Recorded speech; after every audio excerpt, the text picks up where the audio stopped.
Pontier Harbor Freight mini mill CNC project. What I'm going to do right now is I have the saddle, and I want to make sure that as I scrape this way, this inside angled dovetail shape of the way, that it is actually perpendicular to this way, because this is the x-axis and this is the y-axis, and they should be perpendicular to each other.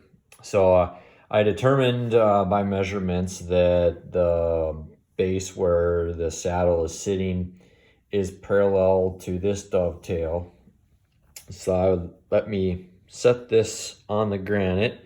Then I have a granite square, and I have this indicator set up with a 1, 2, 3 block with some washers on the side, so that way I can place this up on the granite slab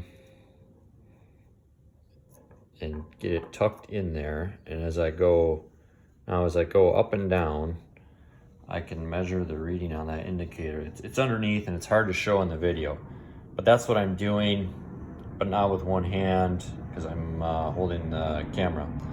So this is how I'm checking that I'm scraping my y-axis on the saddle perpendicular to the x. Thanks, that's all for now.